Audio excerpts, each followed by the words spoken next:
आज हम देखने वाले हैं कि 2026 के अंदर हमें फार्मर रजिस्ट्री के लिए ऑनलाइन कैसे अप्लाई करना है। अगर आप एक किसान हो और आपको सरकारी योजनाओं का पैसा मिलता है या फिर आपको सब्सिडी का पैसा मिलता है, तो आप सभी को ये जो बेनिफिट है आगे लेने के लिए फार्मर रजिस्ट्री ज़रूर बना लेना चाहिए। इस वीडियो के अंदर आपको दिखाऊंगा कैसे अप्लाई करना है, जो गवर्नमेंट की तरफ से सर्टिफिकेट मिलता है वो कैसे मिलेगा, इंटायर इन्फॉर्मेशन देने वाला हूँ। सबसे पहले तो आपको अपना जो ब्राउज़र है वो ओपन करना है। यहाँ पर आपको सर्च करना है फार्मर रजिस्ट्री। तो हमारे सामने इसकी जो ऑफिशियल वेबसाइट है आ जाएगी।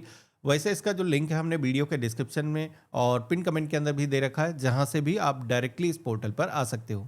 अब यहाँ पर आप देखोगे कि हमारे सामने कुछ इस तरीके का इंटरफेस दिया गया है। रजिस्ट्रेशन करने के लिए हमें ऑफिशियल के बजाय फार्मर वाले टैब पे क्लिक करना है।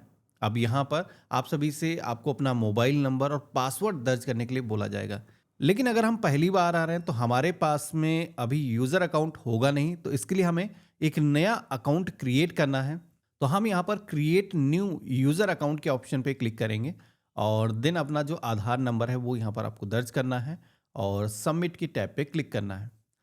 तो हमारे आधार कार्ड से जो भी हमारा मोबाइल नंबर लिंक होगा उस पर एक ओटीपी जाएगा। तो ये ध्यान रखना है कि जब भी आप रजिस्ट्रेशन खुद से ऑनलाइन कर रहे हो तो ओटीपी आएगा, तो आपके आधार से आपका जो मोबाइल नंबर है वो लिंक होना चाहिए।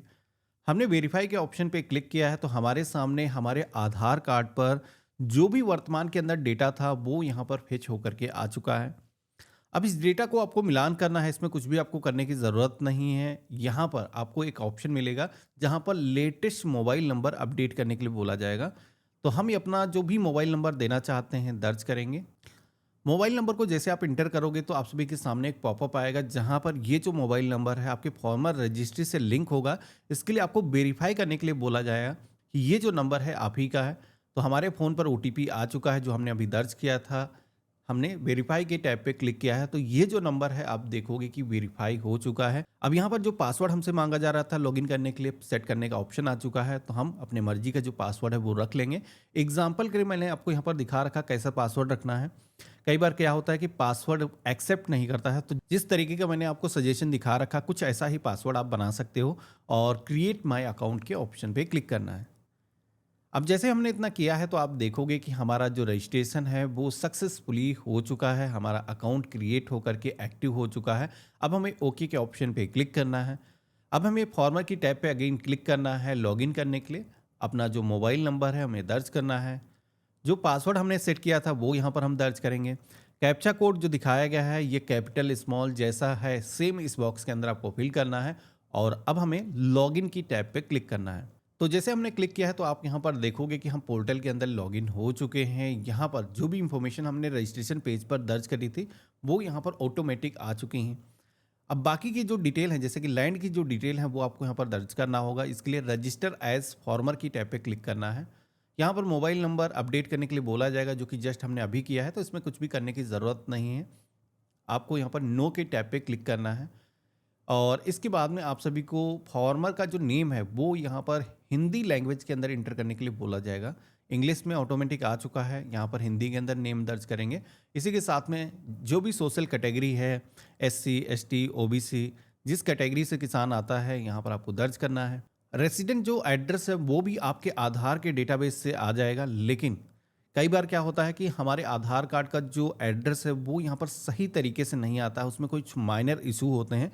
तो यहाँ पर इंसर्ट लेटेस्ट रेसिडेंट डिटेल का जो ऑप्शन मिलता है इस पर आप क्लिक करोगे तो यहाँ पर आप अपना जो स्टेट है वो चेंज नहीं कर पाओगे, लेकिन बाकी का जो एड्रेस है यानी कि जैसे कि आधार आपका कहीं दूसरी जगह का बना है और आप चाहते हो किसी दूसरे पते पर आप अभी वर्तमान में रह रहे हो वो पता आ जाए तो वो आप कर सकते हो, लेकिन स्टेट आप चेंज नहीं कर पाओगे। तो इस चीज़ का ध्यान रखना है। तो यहाँ पर जो भी पता आपको रखना है उसका डिस्ट्रिक्ट और सब डिस्ट्रिक्ट यानी कि तहसील सेलेक्ट करना है, विलेज सेलेक्ट करना है और उस एरिया का जो पिन कोड है वो आपको दर्ज करना है। अगर ज़रूरत है तभी आपको करना है। अगर आपके आधार कार्ड का जो एड्रेस है वो सेम ही वर्तमान आपका पता है तो वैसे ही आपको इसको रहने देना है। अब इसके बाद में अगला ऑप्शन मिलेगा लैंड ऑनरशिप डिटेल का, जिसके अंदर ऑनर का जो ऑप्शन मिलेगा इसी ऑप्शन पे हमें क्लिक करना है और इसके बाद में ऑक्यूपेशन डिटेल के सेक्शन में आना है। एग्रीकल्चर और लैंड ऑनिंग फार्मर के दो ऑप्शन यहाँ पर मिलेंगे।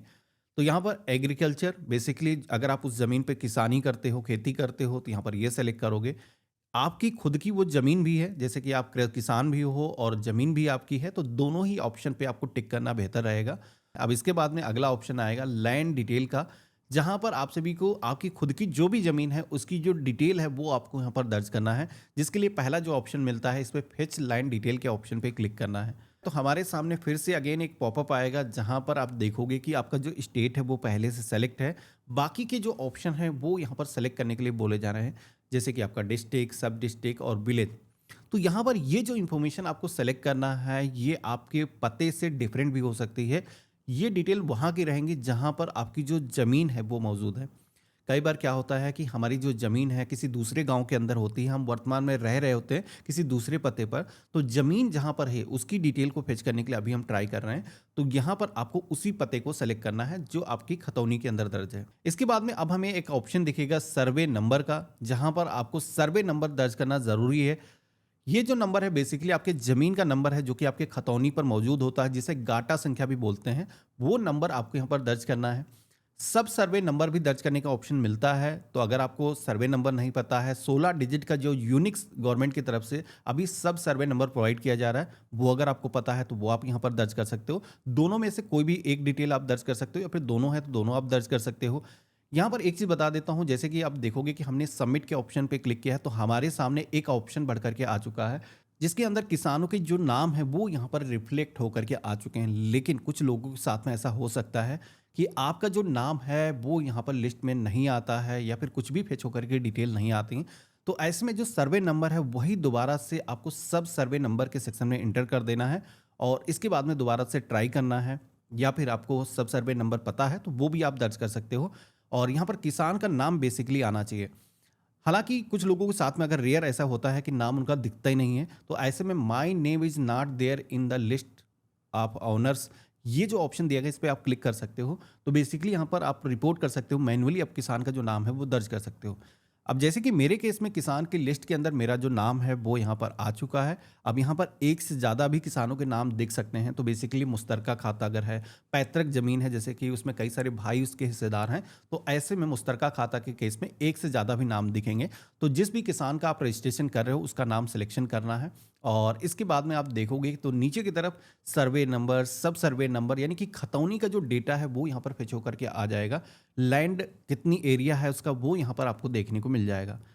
अब यहाँ पर आपको करना क्या है कि ऑनर का जो भी नाम यहाँ पर है, उनके जो भी गाटा संख्या हैं उनके आगे यहाँ पर आपको टिक करना है, और इस तरीके से सब सर्वे नंबर आपको सेलेक्ट कर लेना है। सबमिट की टैब पे क्लिक करना है। तो यहाँ पर जैसे आप इतना करते हो तो आप देखोगे कि दोबारा से आप उस पेज पर आ जाते हो, जहाँ पर ज़मीन का जो डेटा अभी हमने दर्ज किया है वो यहाँ पर आ चुका है। अब हम रजिस्ट्रेशन के अंदर आगे बढ़ सकते हैं, लेकिन यहाँ पर अगर आपकी जो ज़मीन है और भी, जैसे कि कुछ किसानों के साथ में ऐसा होता है कि आपकी जो ज़मीन है एक गांव के अलावा दूसरे विलेज के अंदर भी है, तो यहाँ पर उसी तरीके से जैसे हमने यहाँ पर डेटा को किया है उसी तरीके से फेच लैंड डिटेल के ऑप्शन पे अगेन क्लिक करके अदर विलेज की जो ज़मीन है आपको ऐड कर लेना है। यानी कि सारे ही किसान की जो ज़मीन है वो इस कार्ड्स के साथ में इंटीग्रेट होनी चाहिए। हमने यहाँ पर सब कुछ सिलेक्शन कर लिया है। अब हमें वेरीफाई ऑल लैंड के ऑप्शन पे क्लिक करना है। तो उसका टोटल जो भी एरिया होगा, यानी कि उस किसान के पास में हेक्टेयर्स के अंदर कितनी ज़मीन है वो यहाँ पर काउंट होकर के आ जाएगा। टोटल लैंड्स कितनी है वो यहाँ पर आ जाएगा। अब आप सभी को सोशल रजिस्ट्री डिटेल के सेक्शन में आना है, जहाँ पर राशन कार्ड फैमिली डेटाबेस का ऑप्शन मिलेगा। तो यहाँ पर अगर आपने फैमिली रजिस्ट्रेशन अपना करा रखा है, यूपी गवर्नमेंट की तरफ से खास करके अभी किया जा रहा है, तो वो नंबर आप दर्ज कर सकते हो, या फिर अगर आपका राशन कार्ड बना है तो वो आप दे सकते हो। दोनों चीज़ अगर नहीं है तो ज़रूरी नहीं है, आप इनको छोड़ भी सकते हो। डिपार्टमेंट अप्रूवल के सेक्शन में आना है, यहाँ पर रेवेन्यू सेलेक्ट करना है और फॉर्मर कंसेंट की टैब पे क्लिक करना है, और देन हमें यहाँ पर अपडेट के ऑप्शन पे क्लिक करना है। जैसे आप अपडेट के ऑप्शन पे क्लिक करोगे तो आपके मोबाइल फ़ोन पर एक ओटीपी आएगा फॉर्म को सबमिट करने के लिए। हम यहाँ पर दर्ज करेंगे और वेरीफाई की टैब पे क्लिक करेंगे। अब इतना करने के बाद में हम सेव के ऑप्शन पे क्लिक करेंगे तो हमारे सामने फॉर्मर कंसेंट का एक पेज आएगा, जहाँ पर बेसिकली आपको ई साइन करने के लिए बोला जाएगा। ई साइन क्या है? तो आधार के जरिए ही डिजिटल तरीके से अभी ई साइन हो जाते हैं, यानी कि फॉर्म आपने ही सबमिट किया है, इसको वेरीफाई किया जाता है। तो हम इस ऑप्शन पे क्लिक करेंगे। हमारे सामने कुछ इस तरीके का इंटरफेस आएगा, जहाँ पर आधार नंबर, वर्चुअल आईडी या फिर यूआईडीआई टोकन का ऑप्शन मिलेगा, जहाँ पर हम आधार नंबर वाले ऑप्शन पे क्लिक करेंगे और मोबाइल ओटीपी वाला ऑप्शन सेलेक्ट करेंगे, गेट ओटीपी की टैब पे क्लिक करेंगे। तो हमारे आधार कार्ड से जो भी मोबाइल नंबर रजिस्टर्ड है उस पर अगेन एक ओटीपी आएगा। आई हेयर बाय के ऑप्शन पे क्लिक करना है और सबमिट की टैब पे क्लिक करना है। जैसे हमने सबमिट के ऑप्शन पे क्लिक किया है तो हमारे सामने एप्लीकेशन का जो रजिस्ट्रेशन नंबर है वो यहाँ पर आ जाएगा। फॉर्मर इनरोलमेंट आईडी यहाँ पर आ चुकी है, यानी कि हमारा जो रजिस्ट्रेशन है वो सफलतापूर्वक हो चुका है।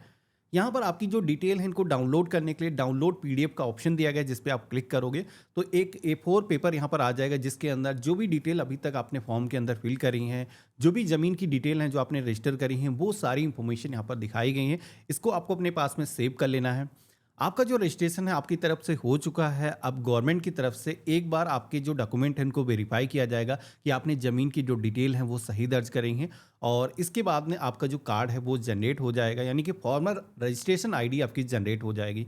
कभी भी अगर आपको अपना स्टेटस जानना है तो यहीं पर फॉर्मर रजिस्ट्रेट की टैब पे आप आओगे कभी भी दोबारा से लॉगिन करके, तो यहाँ पर आप सभी को चेक इनरोलमेंट स्टेटस का एक ऑप्शन मिलेगा, जिस पे आप क्लिक करोगे तो आप सभी के सामने वर्तमान जो स्टेटस है वो यहाँ पर दिख जाएगा। जैसे कि आप देखोगे कि हमने फॉर्म को सबमिट कर दिया है, हमारे सामने वर्तमान जो स्टेटस है वो यहाँ पर आप देखोगे कि पेंडिंग के अंदर दिखाया जा रहा है, जैसे कि हमने जस्ट अभी रजिस्टर किया है। जैसे ये जो फॉर्म है अप्रूव होगा तो यहाँ पर अप्रूवेड मेंशन किया जाएगा, और इसी के साथ में आपकी जो फॉर्मर रजिस्ट्री आईडी है वो जनरेट हो जाएगी। तो देखा आपने, ये था कंप्लीट प्रोसेस। इस तरीके से आप फॉर्मर रजिस्ट्री खुद से ऑनलाइन बना सकते हो। आशा करता हूँ आज का जो वीडियो है आप सभी को काफ़ी पसंद आया होगा। वीडियो पसंद आया तो इसे लाइक करना, चैनल पे नए हो सब्सक्राइब कर लेना, और हम मिलते हैं ऐसे ही एक नए वीडियो में। तब तक के लिए गुड बाय, जय हिंद।